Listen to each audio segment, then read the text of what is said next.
nariz, e com eles estaremos para sempre com Jesus. Amém, irmãos? Pode sentar.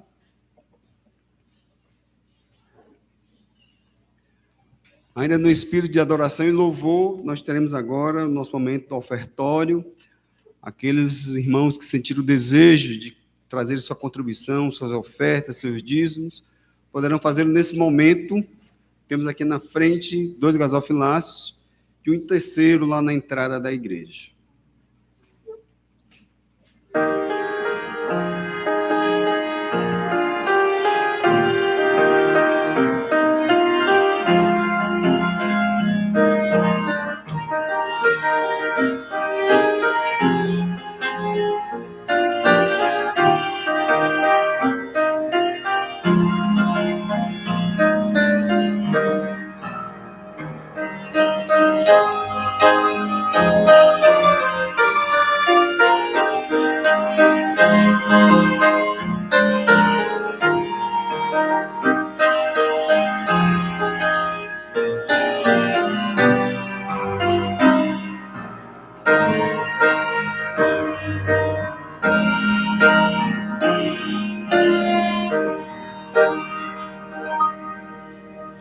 Chamo agora aí à frente o pastor Valnei, que irá trazer a palavra.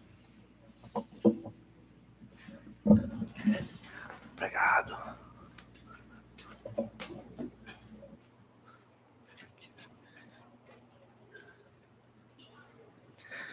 Boa noite. Pela manhã nós pedimos oração pelas irmãs grávidas da nossa igreja, mas são tantas que eu esqueci uma. Então deixa eu pedir também que os irmãos orem pela Priscila do Beto, que também, né, está esperando seu bebê. Eu não me lembro o nome. Alguém lembra?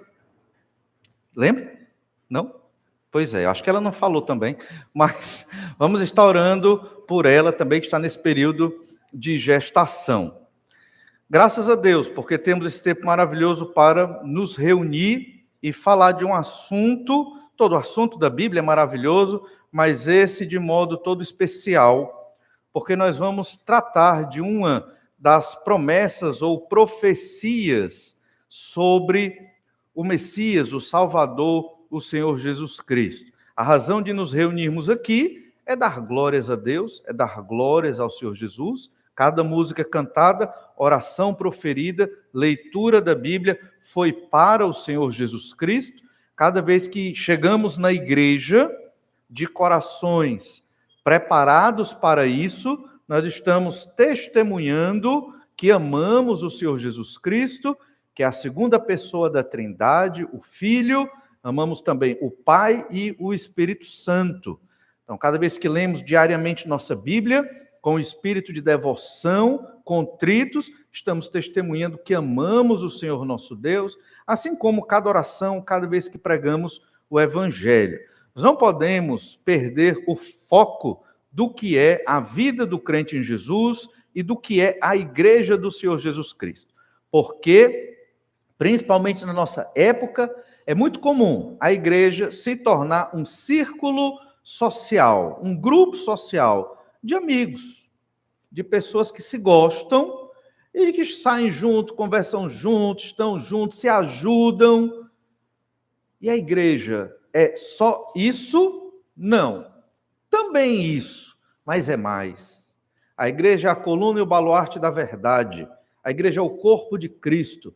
A igreja é mais do que os relacionamentos humanos podem definir. Se você define a igreja, a sua participação numa igreja, essa ou outra, como se sentir bem no meio das pessoas, ou passear, estar junto, ser ajudado ou ajudar, isso é um entendimento insignificante do que é a igreja de Jesus. A igreja de Jesus é a congregação dos santos, aqueles que foram retirados das trevas do pecado para viver na luz do Senhor Jesus Cristo. É muito mais do que só relacionamentos humanos. É muito mais. É muito superior. E por que estamos falando isso? Porque estamos lendo o livro do profeta Isaías, capítulo 4. A partir do verso 2 é o texto de hoje. E nesse texto nós vamos meditar na seguinte ideia: a nossa salvação é o renovo do Senhor. Esta é a nossa salvação, o renovo do Senhor. Mas deixe-me explicar. Você viu que a leitura hoje à noite foi longa. 1 Reis, capítulo 8, mas maravilhosa, né? Textos que mostram como Deus é transcendente, todo-poderoso, ilimitado, mas foi feita uma casa, que não é uma casa, era um palácio, né? Mas chama de casa, o templo, que era o palácio de Deus na terra. Deus não estava ali, porque Deus é infinito, mas ao mesmo tempo, Deus estava ali, a presença de Deus estava ali presente. Por que a gente lê um capítulo tão grande? Pastor, vamos ler só 10 versículos, é tão cansativo. Nós, irmãos, crentes em Jesus, nós vamos contra a maré do secularismo do mundo e do pecado. Então, antigamente, nas igrejas do século XVIII, XIX, aqui não dá para fazer, também é demais, mas havia um púlpito de madeira elevado só para ler a Bíblia. E um irmão ia lá, subia naquele púlpito elevado, você pode até procurar em algumas igrejas antigas, tem essa estrutura, e ali era só para ler a Bíblia. Não havia nem explicação, porque a própria leitura da Bíblia era importante.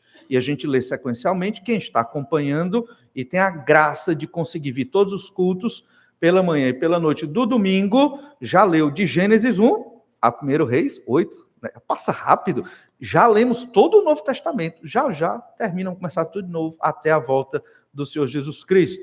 E aqui estamos em Isaías 4, começamos no capítulo 1, já estamos no capítulo 4. Por que estudar a Bíblia em sequência, em série? É porque é um livro.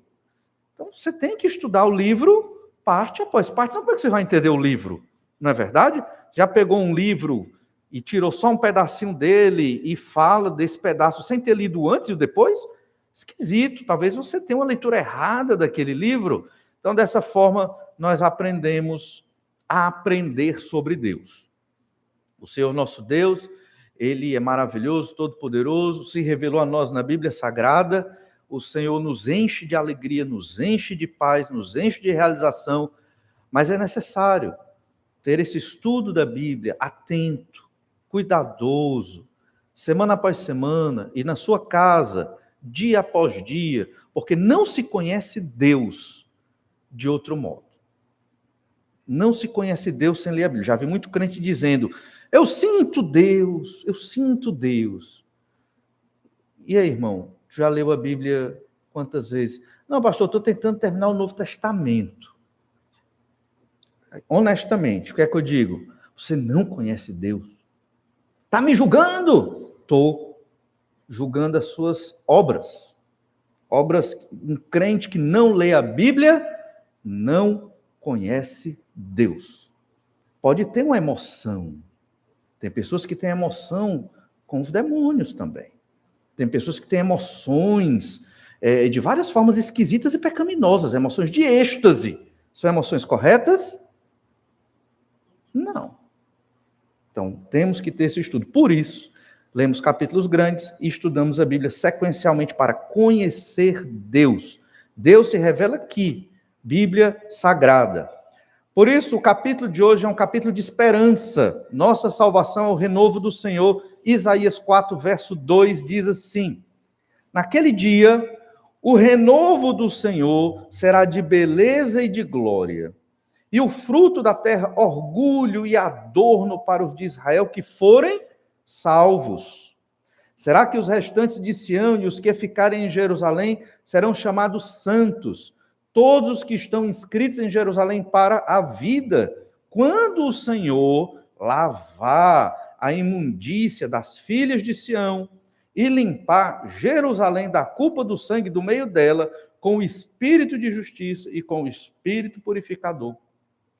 Criará o Senhor sobre todo o monte de Sião e sobre todas as suas assembleias uma nuvem de dia e fumaça e resplendor de fogo chamejante de noite, porque sobre toda a glória se estenderá um dossel e um pavilhão, os quais serão para sombra contra o calor do dia e para refúgio e esconderijo contra a tempestade e a chuva. O livro do profeta Isaías trata dos pecados da nação de Israel, para que a nação de Israel, e principalmente a nação de Judá, o reino do sul, se arrependa dos seus pecados. Mas ele não fala só dos pecados, ele também fala da salvação, ele também fala da esperança. E sempre quando fala da esperança, ele fala do Messias, do renovo, do Salvador, daquele que haveria de vir, e nós já estamos vivendo no momento da história do mundo, da raça humana, em que este renovo já veio, mas ainda não completou totalmente a sua missão. Falta a segunda vinda do Senhor Jesus Cristo para cumprir todas as promessas e profecias alistadas aqui, não só no livro do profeta Isaías, mas em todo o Antigo Testamento. Nossa salvação é o renovo do Senhor. Quando Isaías, nesses poucos versículos, fala do renovo, que é o Messias, ele está dizendo: Israel, Judá, vocês têm cometido pecados terríveis. Vocês serão condenados pelos pecados de vocês, se vocês não se arrependerem. Só há uma salvação. Só há uma forma de vocês se achegarem a Deus. É pelo renovo. É pelo Messias. Ele é a alegria de vocês. Deixem os pecados de vocês. É isso que Isaías está querendo dizer aqui. Mas, ao mesmo tempo, ele está apontando para o futuro, o que haverá de acontecer quando o renovo vier governar sobre todo o mundo. Eu pensei até no início em falar sobre a seguinte ideia. Hoje nós vamos falar de um texto sobre política. Já pensou? Porque próximo domingo, eleições. Então vamos nos preparar para as eleições. Como? Vamos falar do renovo. O futuro governante que vai governar o novo céu e a nova terra. É ele que nós queremos. Ele é que nós devemos almejar e esperar, o Senhor Jesus Cristo. Porque esse texto fala da política de Jesus. Quando Jesus vier governar. E a gente vai ver um pouco disso nesse texto. 3 aspectos da obra redentora do renovo. Primeiro, o renovo do Senhor será de beleza e de glória. O renovo, o Messias, ele vai vir em beleza e glória. O renovo do Senhor é a esperança para Israel. Depois dos textos que nós já lemos aqui, do capítulo 3, no capítulo 1, sobre juízo, sobre punição, sobre justiça, por conta dos pecados do próprio povo, aqui Isaías está apresentando a palavra de Deus que traz esperança. E qual é a esperança para o povo? É Jesus. Ele não usa o nome Jesus aqui, mas o renovo, o Messias, é o Senhor Jesus Cristo. Essa expressão renovo significa broto, rebento, ou se refere também ao crescimento. Minha pouca experiência com plantas, né, me ensinou que existem algumas muito resistentes, plantas muito resistentes, como as rosas do deserto, até mesmo a primavera buganvília, que você pode cortar no tronco mesmo e deixar no sol e aguar. Depois de um tempo, o que acontece? Broto. Não é verdade? Dá pena de cortar, às vezes, mas é necessário até para criar outras, né? E aí, mas a alegria quando nasce um broto é incrível, é fantástico. Às vezes, árvores grandes, quando você corta ali, nasce um broto, por conta da chuva, do sol, você fica, que coisa bela. Essa é a figura do renovo, é a esperança da vida, é um broto que vai nascer. Então, a ideia aqui, na perspectiva do povo do Antigo Testamento, é que o Messias viria como um broto que nasceria de uma árvore. Essa árvore se refere à dinastia de Davi. E esse broto nasceria desta árvore, dentro da história humana, dentro de uma família humana, no caso, a de Davi, que descendeu da tribo de Judá, que descendeu de Jacó, e até chegar a Abraão e aos semitas. E então, o Messias viria. Ele é de beleza e de glória. Então veja que esse Messias, o renovo, vai trazer coisas maravilhosas. Nós lemos no Apocalipse como será o reino deste Salvador, do Senhor Jesus Cristo. Ruas de ouro. A gente não sabe se realmente vai ser de ouro. Ali pode ser uma licença poética? Pode. Mas pode ser de ouro mesmo. Ou pode ser algo muito melhor. Não temos noção de como vai ser o novo céu e a nova terra. Temos pistas. Não haverá o mar, E será um momento assim maravilhoso.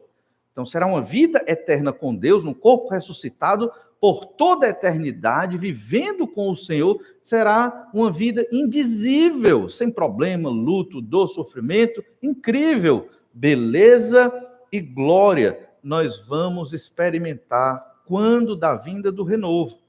Quando esse texto foi escrito, profetizado por Isaías, para Israel e Judá, para que eles se arrependessem dos pecados, o renovo não tinha vindo nem na sua primeira vinda. Veja bem. Então, eles tinham a expectativa que quando ele viesse, seria tudo junto. Eles não tinham essa noção de que haveria a primeira vinda e a segunda vinda. Embora eles entendessem que este renovo, ele era de beleza e de glória, mas ao mesmo tempo, Isaías fala que o renovo era feio e iria sofrer. A gente vai ver isso lá. Como é contraditório, mas não tem contradição. São dois momentos do renovo. Eles deveriam entender isso, mas às vezes, quando você está vivendo dentro do momento, você não consegue compreender todas as coisas. Estudamos o livro do Apocalipse, não entendemos tudo. Certamente, aqueles que não creram em Jesus e ficarem na terra nos 7 anos de tribulação, como diz lá no livro do Apocalipse, eles vão entender o Apocalipse melhor, o livro do Apocalipse, do que nós entendemos hoje, porque eles vão estar vivendo o juízo de Jesus naquele período sobre a terra. Mas o fato é que esse texto, ele foi dado para motivar Israel a buscar ao Senhor. E aqui é uma primeira e grande lição. O que é que nos motiva a nos arrependermos dos nossos pecados? O que deve nos motivar a buscar a Deus, a estar indo atrás do Senhor? O que deve nos motivar a viver na rotina da Igreja de Jesus para a glória de Deus? É o renovo, é Jesus. Nós somos cristãos porque seguimos a Cristo, o Senhor Jesus Cristo. Nós não seguimos somente um código legal, nós não seguimos somente uma ética, um comportamento, nós seguimos uma pessoa que é Deus, o Senhor Jesus Cristo, o renovo. Desde o Antigo Testamento, essa sempre foi a esperança, o fundamento da fé. Então, não amar Jesus, não viver para Jesus. Então, você pode estar na igreja, carregar a sua Bíblia, até ler e viver os ritos da igreja. Mas se você não estiver comprometido com o renovo, o Senhor Jesus Cristo, então você não está dentro do que Deus quer para aqueles que são do povo de Deus. Você é um religioso, tem que se arrepender dos pecados e seguir Jesus. Os textos antes desse, do capítulo 4, aqui, verso 2, que nós lemos, falam de muitos pecados de Israel. E você vai ver isso em vários profetas. Oráculos de juízo e oráculos de salvação. São mensagens de juízo e punição contra pecado e mensagens sobre a salvação. Então, rememorando alguns dos pecados dos israelitas, dos judeus, que nós já vimos. Eles viveram na cultura e no pecado das outras nações, eles viveram na feitiçaria e casaram-se com os filhos dos não convertidos, dos ímpios. Isaías 2, verso 6. Pois tu, Senhor, desamparaste o teu povo, a casa de Jacó, porque os seus se encheram da corrupção do Oriente. Então, eles começaram a andar numa cultura mundana de pecado. E são agoureiros como os filisteus, e se associam com os filhos dos estranhos. Feitiçaria e esse tipo de pecado com casamento com aqueles que não criam no Senhor. Ainda Isaías 2,8, também está cheia a sua terra de ídolos, adoram a obra das suas mãos, aquilo que os seus próprios dedos fizeram, se tornaram idólatras. Verso 11, os olhos altivos dos homens serão abatidos, a sua altivez será humilhada, só o Senhor será exaltado naquele dia. O verso 17 do capítulo 2 repete praticamente o verso 11. O povo de Israel era orgulhoso, olhar altivo, eram aquelas pessoas que não se arrependiam dos seus pecados. Talvez você ache isso estranho, mas está cada vez mais comum. Crentes que sabem que estão pecando e não veem problema em continuar pecando. E continuam nos seus pecados. É um absurdo. como um crente que sabe que está pecando, sabe que está na Bíblia que ele está pecando e continua no seu próprio pecado. Isso é esquisito. Isso se chama incredulidade. Então é necessário arrependimento. Isso é fruto de quê? Orgulho e arrogância. Os seres humanos, eles acham, de modo geral, que são mais capazes, sábios e inteligentes do que o Criador, do que o próprio Deus. Infelizmente, acaba que alguns crentes caem nesse erro. E esse é o grande pecado do coração humano, achar que sabe mais do que Deus. Aí você está aí e pensa, não, pastor, mas eu não tenho esse problema. Olha, isso está no nosso coração. Temos que nos policiar e vigiar diariamente. Tá na nossa genética do pecado querer saber mais do que Deus. Porque isso é retirar a glória de Deus e pôr glória em mim, no ser humano. E eu sei, obviamente, nem perto do que o Senhor sabe, nem perto do que a Bíblia revela aqui para nós. Então nós temos que ter essa humildade e reconhecer os nossos pecados. Israel vivia nessa arrogância, altivez. E eles adoravam ao Senhor nesse período, mas adoravam todos os outros ídolos. E na sabedoria deles, eles achavam que estavam certos. E esse é o grande perigo. É quando os crentes estão pecando e acham que estão certos. Isso pode acontecer?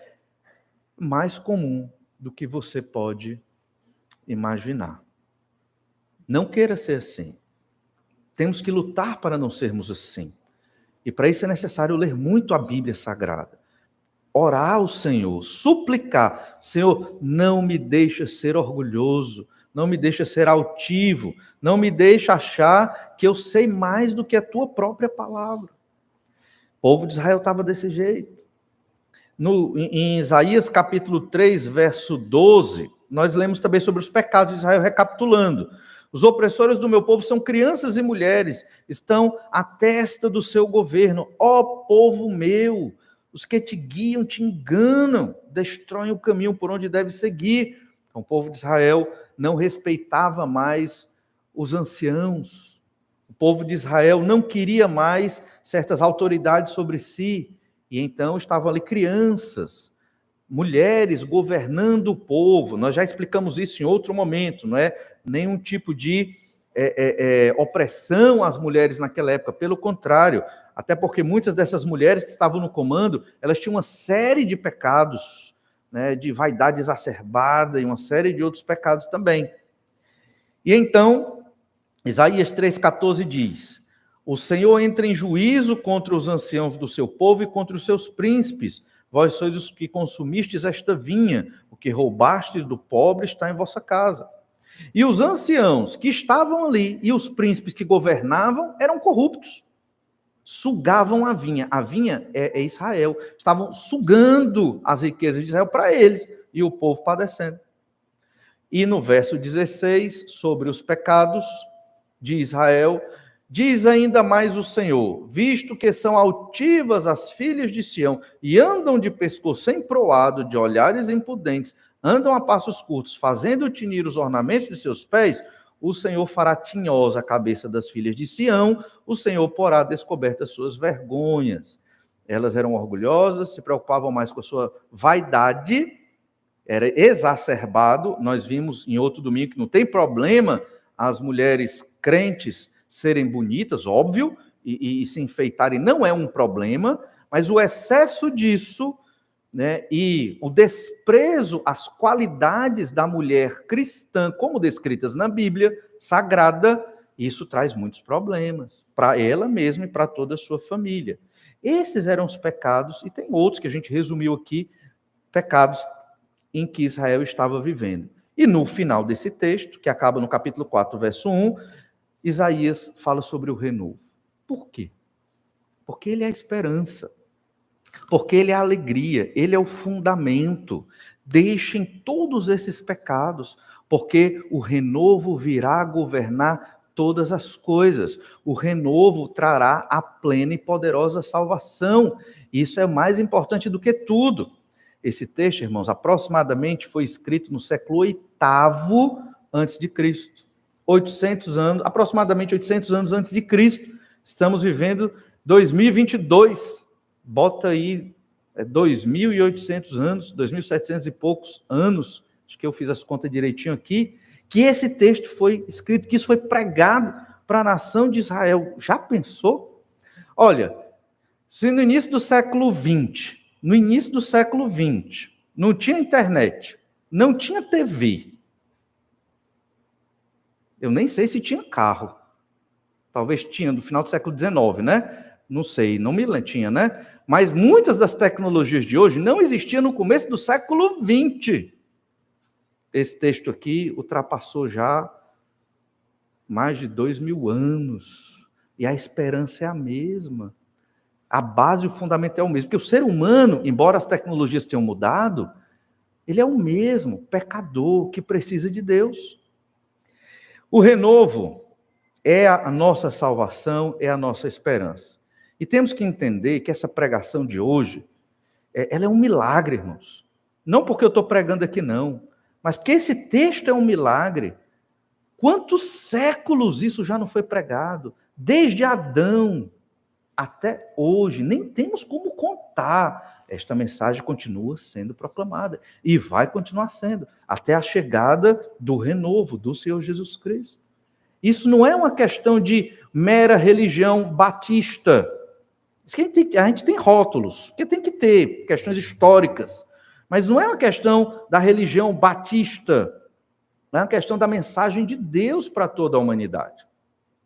Veja, lá em Gênesis 49:10, diz assim, aqui é a bênção de Jacó para os seus filhos, antes dele morrer. Em Gênesis 49:10 foi dito, o cetro não se arredará de Judá, nem o bastão de entre os seus pés, até que venha Siló, e a ele obedecerão os povos. Jacó, nessa bênção, ele sintetizou já tudo que haveria de acontecer. O cetro, na casa de Judá, se refere ao cetro de um rei. De Judá virá o rei. O renovo que estamos lendo em Isaías é este rei, que é descendente de Davi. Renovo porque é um broto que sai do tronco, que é Jessé, que é o pai de Davi. Percebe? Isso aqui já foi lá em Jacó. E os povos obedecerão Judá. Não a tribo como um todo, mas o renovo, o Messias, o Salvador, o Senhor Jesus Cristo, que viria e veio da tribo de Judá. Percebe? Isso aqui já foi lá por volta do ano aproximadamente 1400 antes de Cristo. Veja como essa mensagem é antiga. Aí você vai lá para o livro de Ruth, já avança um pouco, né? Jacó morreu, já houve aí o Êxodo, já houve as conquistas sobre Josué, o livro de Juízes, Ruth, capítulo 4, verso 17, que é exatamente a Ruth é uma história dentro do período do livro dos Juízes. Ruth 4:17, depois que se resolveu essa controvérsia de Ruth ali, ela casa, olha o que acontece. As vizinhas lhe deram um nome dizendo, a Noemi nasceu um filho, e lhe chamaram Obed. Este é o pai de Jessé, pai de Davi. São estas, pois, as gerações de Pérez. Pérez gerou a Esrom, Esrom gerou a Rão, Rão gerou a Aminadab, Aminadab gerou a Naasson, Naasson gerou a Salmão, Salmão gerou a Boaz, Boaz gerou a Obed, Obed gerou a Jessé, e Jessé gerou de Davi. Aí você diz, mas o que é que isso tem a ver comigo, pastor? Essa genealogia, o que tem a ver? Tem tudo. Porque aqui é a marca temporal da chegada do Salvador. Ele é o renovo, o rebento. Ele vem de Jessé, obviamente de Davi. Percebe? Então aqui na história de Ruth se está mostrando, ele está chegando. Esse Salvador está chegando. O Messias prometido vai chegar. Demorou ainda bastante, né? Para chegar no momento do nascimento do Senhor Jesus. Na nossa perspectiva humana, demorou bastante, mas obviamente da perspectiva do plano de Deus, não demorou nada.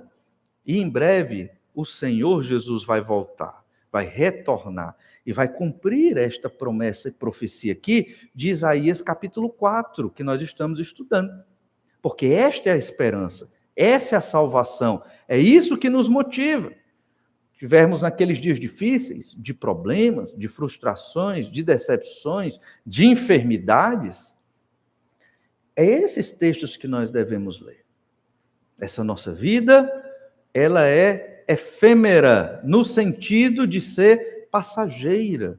A gente olha as fotos dos nossos filhos pequenininhos, num instante crescer. Isso mostra, está passando rápido. Entende? E já já Jesus volta. E esta é a vida que importa.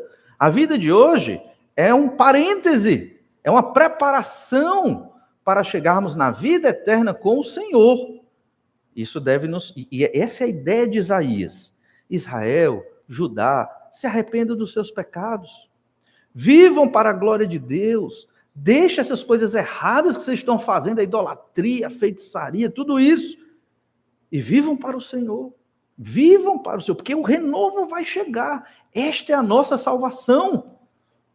E, obviamente, o justo vive pela fé. É por isso que nós temos essas histórias do livro de Ruth, mencionando, né, a genealogia. É uma história, é uma novela. O livro de Ruth é uma novela maravilhosa ali, uma moabita que vai encontrando, né, um homem de Belém para se casar, no caso Boaz, e tem Obed. Veja que Obed é tido como um filho para Noemi. Na verdade, não era necessariamente, óbvio, mas a lógica aqui é que aquela vida particular daquelas pessoas que passaram por fome, por situação difícil, Ruth, Noemi ali, voltando para Israel, foram abençoadas pelo Senhor. E o principal dessa história é a genealogia, chegando até Davi, porque de Davi vem o Salvador.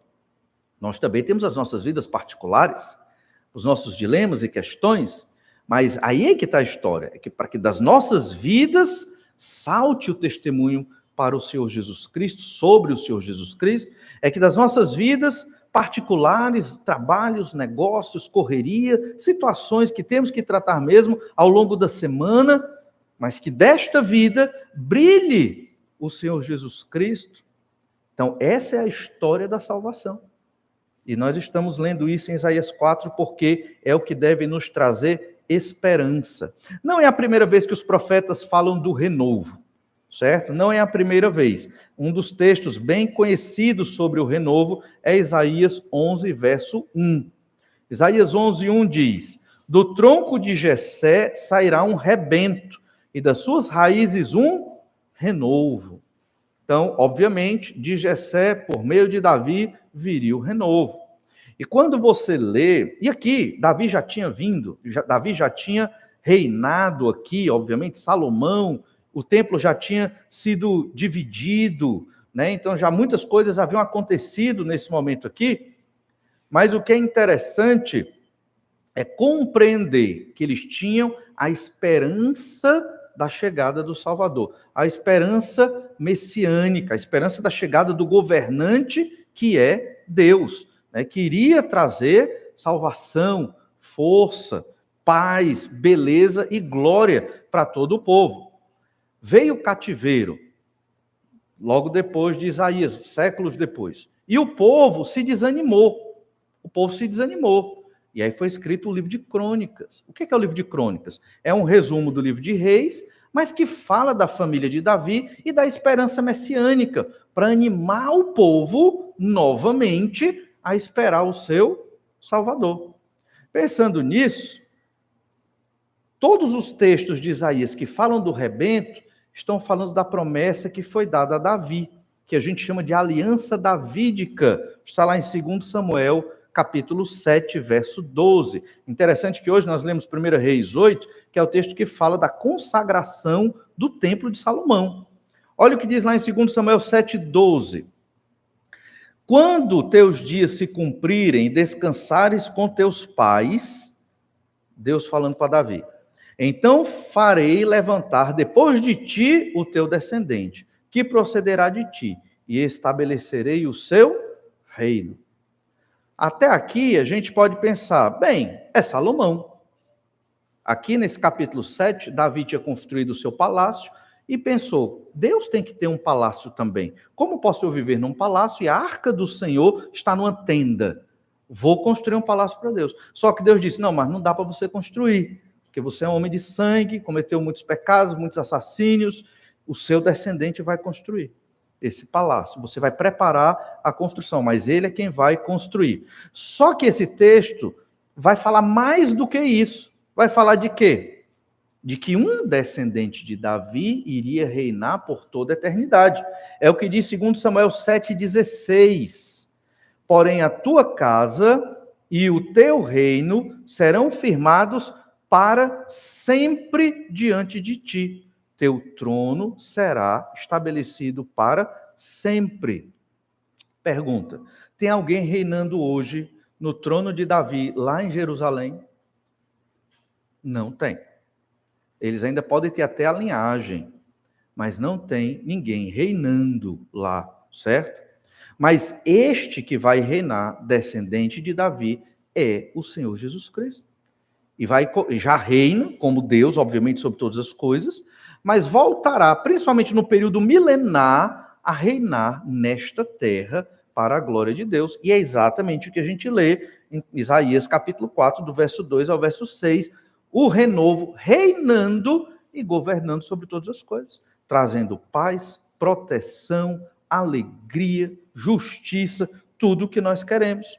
Então, esta aliança davídica, ela está embutida, não só em Isaías 4, mas também em Isaías 11:1, quando fala que de Jessé virá o renovo, porque está cumprindo uma promessa que Deus fez a Davi. E Deus garantiu, isso vai acontecer. Aí você pergunta, por que isso é importante para a minha vida? Deus, ele fez alianças com os homens, contratos onde só ele, Deus, garantiu que ia cumprir, e que a outra parte, o homem, não precisava cumprir nada. É o que a gente chama de aliança incondicional. Deus fez isso com Abraão, Deus fez isso com Davi, e Deus fez isso na nova aliança em Jesus Cristo. Deus garante, assina um contrato, ele impõe o nome dele, e isso vai acontecer. Jesus vai voltar, Jesus vai governar. O governo de Jesus é o governo perfeito. E é isso que nós queremos para a nossa vida por toda a eternidade, nós os que cremos em Jesus. Esse é o nosso conforto, esse é o nosso consolo, e é isso que deve nos motivar a ler a Bíblia, vir à igreja, pregar o Evangelho, obedecer ao Senhor, lutar contra os pecados, porque Jesus na cruz conquistou para nós o privilégio de participar do reino dele por toda a eternidade. Mas é interessante também que Isaías fala do renovo, mas numa situação diferente um pouco do que ele falou aqui no capítulo 4. Capítulo 4, verso 2, diz que o renovo do Senhor será de beleza e de glória. Já em Isaías 53, 2, olha o que lemos lá. Porque foi subindo como renovo perante ele, e como raiz de uma terra seca. Não tinha aparência, nem formosura. Olhámo-lo, mas nenhuma beleza havia que nos agradasse. Não havia beleza no Senhor Jesus. Aqui é um texto sobre o renovo, é um texto sobre o Messias, é um texto sobre o servo sofredor, que é o Senhor Jesus Cristo. Você imagine, Deus se encarnou, nasceu ali em Belém, manjedoura, José e Maria, obviamente pela ação do Espírito Santo de Deus em Maria, de uma família simples, mas era Deus, o Criador de todas as coisas. E não havia formosura, beleza, nada que humanamente agradasse no Senhor Jesus Cristo, o servo sofredor. Então a gente percebe duas leituras sobre o renovo. Um renovo de glória e beleza, que vai vir ainda. E um renovo sem muita beleza, sofrimento, que já veio. E é assim que nós devemos entender. Eles não entendiam muito tudo isso, mas é assim que nós devemos compreender o ministério do Senhor Jesus Cristo. E hoje, quando nós olhamos para a igreja de Jesus, graças a Deus a nossa igreja não é perseguida, mas em outros países do mundo a igreja é perseguida. Você imagina uma igreja que é perseguida, qual a beleza desta igreja? Não pode nem se reunir num lugar. Os cultos, às vezes, são nas casas, escondidos, para não serem presos ou punidos de alguma forma. Então, muitas vezes a obra do Senhor não tem glamour, entende? A obra do Senhor não tem beleza. Muitas vezes a obra do Senhor é simples, é luta, é oração, é Bíblia, é o evangelho. Onde estão os atrativos?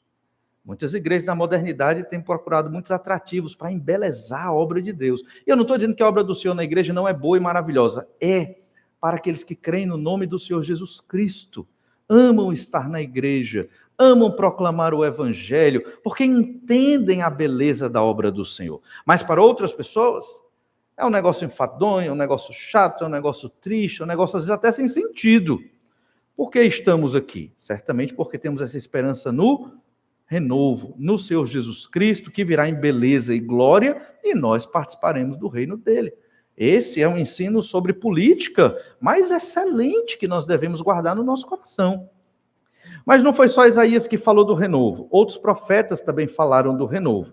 Lá em Zacarias, capítulo 3, verso 8, nós lemos assim: ouve, pois, Josué, sumo sacerdote, tu e os teus companheiros que se assentam diante de ti, porque são homens de presságio. Eis que eu farei vir o meu servo, o renovo.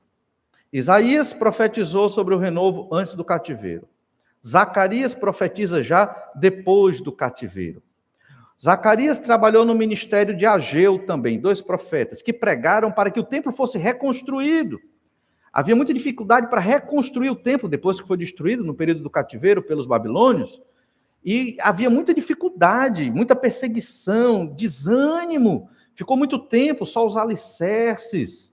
E Ageu e Zacarias pregando para construir o templo de novo. Por quê? Porque o templo é o símbolo da presença de Deus em Jerusalém, em Israel. É até uma forma de proclamar a salvação de Deus para as nações ali ao redor. Esse período aqui de pregação de Zacarias, de 539 a 516 a.C., já no século VI a.C., uns 200 anos depois de Isaías, mas a pregação era a mesma. Farei vir o meu servo, o renovo. Essa sempre foi a esperança. Essa sempre foi a alegria. Olhe ainda Zacarias, capítulo 6, verso 12. Zacarias 6, 12, sobre o renovo. E disse-lhe: assim diz o Senhor dos Exércitos, eis que o homem, cujo nome é renovo, ele brotará do seu lugar e edificará o templo do Senhor. E aí? Zacarias falou também de Zorobabel. Tanto Ageu como Zacarias profetizaram sobre Zorobabel. Quem era Zorobabel? Era o descendente de Davi na época, pós-cativeiro, que se tivesse reino, ele é quem iria reinar. E foi ele quem empreendeu a reconstrução do templo ali. Zorobabel. Mas será que Zacarias está falando só de Zorobabel? Não. Está falando também do renovo, do Messias, do Salvador, descendente de Zorobabel. Se você ler lá na genealogia de Jesus em Mateus, capítulo 1, está lá Zorobabel. É um dos antepassados do Senhor Jesus Cristo na genealogia. Mas Zacarias está falando também do Messias que virá. Ainda em Zacarias 6, verso 13. Ele mesmo edificará o templo do Senhor e será revestido de glória, assentar-se-á no seu trono e dominará e será sacerdote no seu reino e reinará perfeita união entre ambos os ofícios, rei e sacerdote. Será que ele está falando só de Zorobabel aqui? Certamente não. Ele já extrapolou o sentido do texto e foi para o Messias, o renovo, descendente de Zorobabel. Quando foi que Jesus fez isso? Em João 1,14, Evangelho de João, capítulo 1, verso 14, nós lemos: e o Verbo se fez carne e habitou entre nós, cheio de graça e de verdade, e vimos a sua glória, glória como do unigênito do Pai. O verbo habitou aqui é um verbo típico do hebraico do Antigo Testamento, que foi transliterado para o grego nesse texto, que significa tabernaculou. Jesus se tornou o templo de Deus na terra. E ele é a expressão exata do ser de Deus. O templo no Antigo Testamento era uma figura da presença de Deus. Jesus é o templo de Deus na terra. Ele tabernaculou, habitou entre nós. Ele construiu o templo. Nesse sentido, ele construiu o templo. Ele era o templo. Deus mesmo na terra. E em João capítulo 2, verso 18, como cumprimento desses textos de Zacarias sobre o renovo, Perguntaram-lhe, pois, os judeus: que sinal nos mostra para fazeres estas coisas? Os judeus perguntaram ali para Jesus. Jesus lhes respondeu: destruí este santuário, em 3 dias o reconstruirei. Todo mundo ficou, como? Isso foi uma das acusações contra Jesus para condená-lo. Ele disse que destruiu o templo e reconstruiu em 3 dias. Mas Jesus estava falando de quê? Verso 20. Replicaram os judeus: em 46 anos foi edificado este santuário, que é o segundo templo, que o Zacarias, o profeta Zacarias e Ageu estavam pregando para reconstruir, que Zorobabel auxiliou na reconstrução. Duraram todos esses anos para reconstruir, 46 anos foi edificado este santuário, e tu em 3 dias o levantarás? Ele, porém, se refere ao santuário do seu corpo. Quando, pois, Jesus ressuscitou dentre os mortos, lembraram-se os seus discípulos de que ele dissera isto, e creram na Escritura e na palavra de Jesus. Jesus está cumprindo Zacarias 6, verso 12 e 13, o renovo que reconstrói o templo. Ele mesmo é o templo do Senhor. Os profetas falaram nisso. Por quê? Porque a nossa esperança, motivação, alegria e confiança em Deus é Jesus Cristo. Não tem outra psicologia, não tem um mantra, não tem um ensino obscuro e complexo para isso. Jesus Cristo, ele é o nosso fundamento, a nossa alegria, é a nossa razão de existir. Chegamos aqui hoje para prestar louvor e glória ao nome de Jesus. Israel e Judá estavam vivendo em pecados terríveis, absurdos para o povo de Deus. Qual a resposta de Isaías para eles? O renovo virá em beleza e glória no futuro. Se arrependa dos seus pecados, deixa a idolatria, deixa as prostituições, deixa a desobediência ao Senhor, se arrependa, busque o Senhor, porque este renovo virá governar sobre todas as coisas. Interessante, final do verso 2, que a gente vai observar próximo domingo. Isaías 4:2. Naquele dia, o renovo do Senhor será de beleza e de glória, e o fruto da terra, orgulho e adorno. Para quem? Para quem? Para os de Israel que forem salvos. Para os crentes de Israel, não é para todo Israel. O renovo virá em beleza e glória para os que forem salvos, não só de Israel, mas já tendo toda a Bíblia concluída, para todos os que creram no nome do Senhor Jesus Cristo. A nossa vida é mais do que o dia de amanhã, o dia depois de amanhã, as tarefas e as urgências. A nossa vida é mais do que isso. Se a sua vida é só isso, é por isso que você está infeliz.